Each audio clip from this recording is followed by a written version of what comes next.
Hi ಎಲ್ರಿಗೂ ನಮಸ್ಕಾರ. ಇವತ್ತಿನ ವಿಡಿಯೋದಲ್ಲಿ ನಾನು ಇವಾಗಂತೂ ಹಸಿ ಕಾಳಿದೆ ಸೀಸನ್ ಆಗಿರೋದ್ರಿಂದ ಇವತ್ತು ತೊಗರಿಕಾಳು ಮತ್ತು ಆಲೂಗೆಡ್ಡೆನ ಸೇರಿಸಿ ಯಾವ ರೀತಿ ಹುಳಿ ಮಾಡೋದು ಅಂತ ನೋಡೋಣ. ತುಂಬಾ ಚೆನ್ನಾಗಿರುತ್ತೆ ಅಂತಲೇ ಹೇಳ್ಬೋದು. ಈ ಒಂದು ಸಾಂಬಾರನ್ನ ನಾವು ಮುದ್ದೆ ಜೊತೆ ಆಗಲಿ, ಚಪಾತಿ ರೊಟ್ಟಿ ಜೊತೆ ಆಗಲಿ, ಅಥವಾ ಏನೂ ಇಲ್ಲ ಅಂದರೆ ಬಿಸಿ ಬಿಸಿ ಅನ್ನದ ಜೊತೆ ಆಗಲಿ ತಿನ್ನೋದಕ್ಕೆ ಸಖತ್ತಾಗಿರುತ್ತೆ ಅಂತಲೇ ಹೇಳ್ಬೋದು. ಮಿಸ್ ಮಾಡ್ಕೊಳ್ಳೋದಕ್ಕೆ ಹೋಗ್ಬೇಡಿ. ನೀವು ಒಂದ್ಸಲ ಟ್ರೈ ಮಾಡಿ ಹೇಗಿತ್ತು ಅಂತ ಕಮೆಂಟ್ ಮೂಲಕ ತಿಳಿಸಿ. ಬನ್ನಿ ಇವಾಗ ಯಾವ ರೀತಿ ಸಾಂಬಾರನ್ನ ರೆಡಿ ಮಾಡ್ಕೊಳ್ಳೋದು ಅಂತ ನೋಡೋಣ. ನೋಡ್ತಾ ಇರ್ಬೋದು ಎಷ್ಟು ಚೆನ್ನಾಗಿ ಸಾಂಬಾರು ಕಾಣಿಸ್ತಾ ಇದೆ ಅಂತ. ನೋಡೋದಕ್ಕೆ ಎಷ್ಟು ಚೆನ್ನಾಗಿತ್ತೋ ರುಚಿನೂ ಕೂಡ ಅಷ್ಟೇ ಚೆನ್ನಾಗಿರುತ್ತೆ ಅಂತಲೇ ಹೇಳ್ಬೋದು. ಬಿಸಿ ಬಿಸಿ ಮುದ್ದೆ ಜೊತೆ ಅಂತೂ ತುಂಬಾ ಚೆನ್ನಾಗಿತ್ತು. ಹಾಗೆಯೇ ಚಪಾತಿ ಮಾಡಿಕೊಂಡ್ರೂ ಕೂಡ ತುಂಬ ಚೆನ್ನಾಗಿರುತ್ತೆ. ಹಾಗೆಯೇ ಬಿಸಿ ರೈಸ್ಗೂ ಕೂಡ ಚೆನ್ನಾಗಿರುತ್ತೆ. ಬನ್ನಿ ಇವಾಗ ಈ ಸಾಂಬಾರನ್ನ ಯಾವ ರೀತಿ ಮಾಡೋದು ಅಂತ ನೋಡೋಣ. ಮೊದಲಿಗೆ ನಾನಿಲ್ಲಿ ಒಂದು ಕುಕ್ಕರ್ನ ಇಟ್ಕೊಂಡಿದ್ದೀನಿ. ಕುಕ್ಕರ್ಗೆ ಒಂದು 2 ಚಮಚ ಆಗುವಷ್ಟು ಎಣ್ಣೆನ ಸೇರಿಸ್ಕೊಂಡು, ಇದಕ್ಕೆ ಸ್ವಲ್ಪ ಸಾಸಿವೆ ಜೀರಿಗೆನ ಸೇರಿಸ್ಕೊಂಡು, ಸ್ವಲ್ಪ ಕರಿಬೇವಿನ ಸೊಪ್ಪನ್ನು ಸೇರಿಸ್ಕೊಂಡು ಚೆನ್ನಾಗಿ ಫ್ರೈ ಮಾಡ್ಕೋಬೇಕು. ಅದಾದ ನಂತರ ಹಸಿ ಕಾಳನ್ನು ನಾನು ಸೇರಿಸ್ಕೊಳ್ತಾ ಇದ್ದೀನಿ. ಅಂದರೆ ತೊಗರಿ ಕಾಳನ್ನು ಸೇರಿಸ್ಕೊಂಡು ಇದನ್ನು ಕೂಡ ಒಂದು 2ರಿಂದ 3 ನಿಮಿಷಗಳ ಕಾಲ ಇದನ್ನು ಚೆನ್ನಾಗಿ ಫ್ರೈ ಮಾಡ್ಕೋಬೇಕು ಎಣ್ಣೆಯಲ್ಲಿ.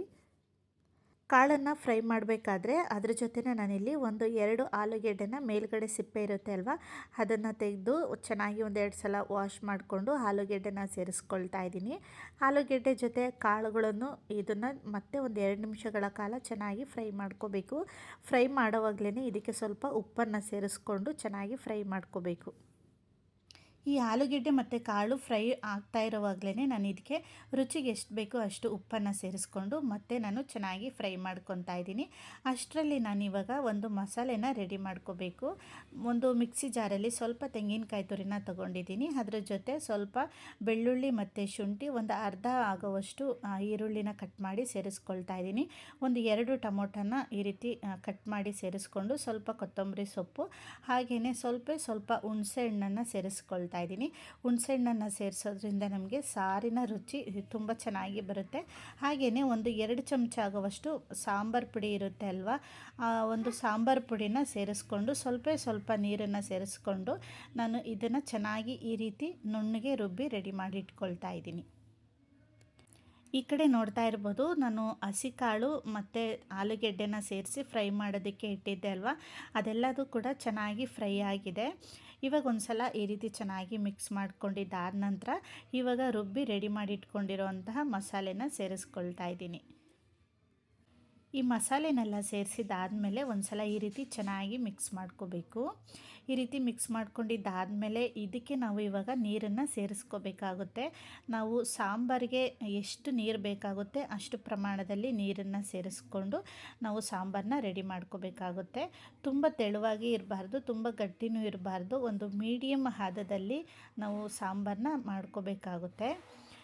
ನಾನು ಮಿಕ್ಸಿ ಜಾರಲ್ಲಿ ಸ್ವಲ್ಪ ಮಸಾಲೆ ಎಲ್ಲ ಅಂಟ್ಕೊಂಡಿರುತ್ತೆ ಅಲ್ವಾ, ರುಬ್ಬಿರೋದು, ಅದಕ್ಕೇ ನೀರನ್ನು ಸೇರಿಸಿ ಈ ಸಾಂಬಾರಿಗೆ ಸೇರಿಸ್ಕೊಂಡಿದ್ದೀನಿ. ನೀರನ್ನೆಲ್ಲ ಸೇರಿಸಿದಾದಮೇಲೆ ಒಂದು ಸಲ ರುಚಿ ನೋಡಿಕೊಂಡು ಉಪ್ಪೇನಾದರೂ ಬೇಕಂತ ಸ್ವಲ್ಪ ಉಪ್ಪನ್ನು ಸೇರಿಸ್ಕೊಂಡು ಒಂದು ಸಲ ಮಿಕ್ಸ್ ಮಾಡಿ ಇನ್ನೇನು ಕುದಿಯೋದಕ್ಕೆ ಸ್ಟಾರ್ಟ್ ಆಗುತ್ತೆ ಅನ್ನೋವಾಗ ನಾವು ಕುಕ್ಕರ್ ಲಿಡ್ನ ಕ್ಲೋಸ್ ಮಾಡಿ 2ರಿಂದ 3 ವಿಸಲ್ ತೆಗೆದ್ರೆ ನಮಗೆ ಈ ರೀತಿ ಸಾಂಬಾರು ರೆಡಿಯಾಗಿ ಹೋಗಿಬಿಡುತ್ತೆ. ನೋಡ್ತಾ ಇರ್ಬೋದು ಎಷ್ಟು ಚೆನ್ನಾಗಿ ಬಂದಿದೆ ಅಂತ. ತುಂಬ ತೆಳುವೂ ಆಗಿಲ್ಲ, ತುಂಬ ಗಟ್ಟಿನೂ ಆಗಿಲ್ಲ.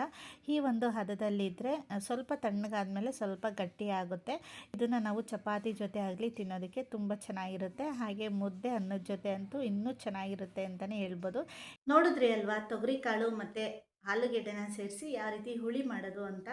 ಈ ರೀತಿ ಮಾಡಿಕೊಟ್ರೆ ಮನೆ ಮಂದಿ ಎಲ್ಲ ತುಂಬಾ ಇಷ್ಟಪಟ್ಟು ತಿಂತಾರೆ ಅಂತಲೇ ಹೇಳ್ಬೋದು.